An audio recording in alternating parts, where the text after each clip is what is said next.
วิทยาคารเทคนิคการทหารแมนวิทยาคารหนึ่งของกองทัพประชาชนลาวมีภาระบทบาทในการศึกษาอบรมบำรุงก่อสร้างบำรุงนักวิชาเฉพาะเทคนิครถเทคนิคยุทโธและบำรุงเสนาเทคนิครถให้บรรดานักเรียนนักศึกษาที่เข้ามาค้นคว้าหำเรียนอยู่ในวิทยาคารแห่งนี้ในโอกาสวันครูแห่งชาติ7ตุลานี้สหายพันเอกสุดใจลือไสสมบัติหงการทหารหัวหน้าห้องอบรมวิทยาคารเทคนิคการทหารกองทัพให้สัมภาษณ์ว่าในโอกาสวันครูแห่งชาติครบรอบ31ปี7ตุลาปี1994ถึง7ตุลา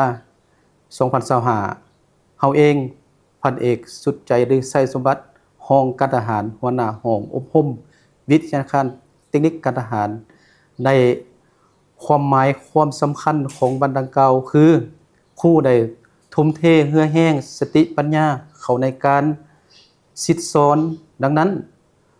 วันครูแห่งชาติเป็นวันแห่งความเอกอ่างทนงใจต่อเกียรติศักดิ์ศรีของครูต่ออาชีพครูและเป็นวันแห่งการ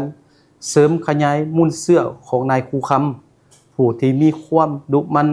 ขยันเพียรและได้อุทิศสติปัญญาเลือดเนื้อแห่งของตนเพื่อภารกิจการศึกษาแห่งชาติลาวของพวกเฮามาได้ทุกวันนี้การสร้างขบวนการและเฉลิมฉลองวันครูแห่งชาติอยู่วิทยาคารเทคนิคการทหารของพวกเฮาได้จัดกิจกรรมสร้างขบวนการกีฬามวลชนเข้าร่วมฟังประวัติย่อของนายครูคำอ่านสารอวยพรครูมีการย่องย่อครูอาจารย์สอนดีสอนเก่งจำนวนหนึ่งพร้อมทั้งปลุกระดมจิตใจให้ครูอาจารย์สมสติปัญญาเข้าในการสิทธิสอนจากนั้นพนักงานนักเรียนนักศึกษามอบของขวัญอวยพรครูอาจารย์เป็นขบวนการพดพื้นมวลซืนเพื่อแสดงความรู้บุญคุณต่อครูอาจารย์ซึ่งวันครูแห่งชาติครูได้ทุ่มเทเหือแหงสติปัญญาเข้าในการสิสอนให้นักเรียนนักศึกษาเว้ารวมบ่เฉพาะครูอาจารย์ที่ถ่ายทอดความรู้ให้นักเรียนอยู่วิทยาคารแห่งนี้ให้กลายเป็นผู้ที่มีความรู้ความสามารถก็คือเป็นทรัพยากรของชาติของกองทัพที่มีคุณภาพเพื่อสืบต่อปกปักรักษาและสร้างสาประเทศชาติซึ่งบางตอนสหายพันเอกสุดใจหรือไสสมบัติห้องการทหารหัวหน้าห้องอบรมวิทยาคารเทคนิคการทหารกองทัพได้ให้รู้ว่าเฮาขอแสดงความรู้สึกต่อวันสำคัญดังกล่าวคือเฮาในนามห้องอำนวยการหัวหน้าห้องอบรมในนามส่วนตัวแล้วมีความเอกอ่างทนงใจรู้สึกอบอุ่นและสมชื่นหลายต่อวันสำคัญดังกล่าวนี้ซึ่งเป็นวันที่ระลึกถึงบุญคุณของครูของคนลาวทั่วประเทศเฮ็ดให้ทุกคนในศาสตร์มีความกตัญญูหูบุญคุณครูอาจารย์ทุกคนครูเป็นผู้ให้ความรู้และปูทางให้ปีนไตให้แก่พวกเฮาเติบโตเป็นคนดีมีคุณสมบัติศีลธรรมปฏิบัติก่อนพวกเฮาจะก้าวขึ้นมาถึงจุดนี้ได้ก็ย้อนได้รับการสิทธิสอนจากครูฉะนั้นเฮาเอง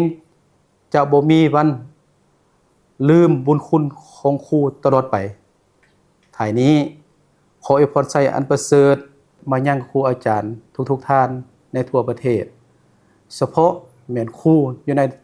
กำลังประกอบอาวุธของพวกเฮาจงมีสุขภาพแข็งแรงจงประสบผลสำเร็จในหน้าที่มีเกียรติสง่าและเป็นแม่พิมพ์ของศาสตร์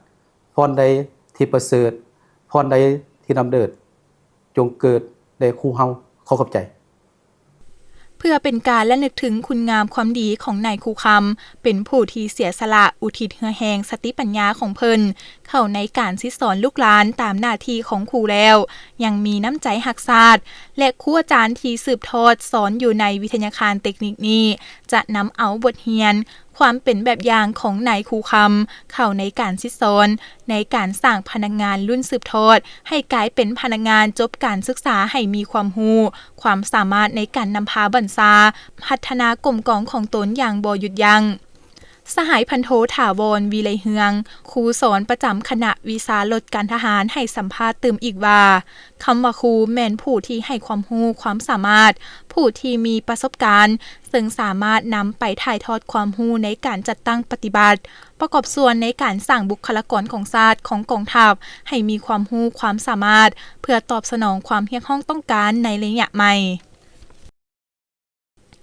สหาย10เอกศรีสวรรค์แทรกมีไซต่างหน้าให้นักเรียนชั้นปริญญาตรีหยุดโทให้สัมภาษณ์ต่อทีมงานรายการเป้าหมายว่าในนามเฮาเป็นนักเรียนเฮาควรปฏิบัติมติคำสั่งของขันเทิงปฏิบัติข้อกำหนดกฎระเบียบของกองทัพอย่างตั้งหน้าตั้งใจหำเรียนฟังครูอาจารย์ซิสอนเอาใจใส่ในการศึกษาหำเรียนเพื่อนำเอาบทเรียนไปจัดตั้งปฏิบัติเข้าในเวียกงานตัวจริงเนื่องในโอกาสวันครูแห่งชาติครบรอบ31ปีเฮาขออวยพรให้ครูอาจารย์จงมีสุขภาพแข็งแรงประสบผลสำเร็จในหน้าที่เวียกงาน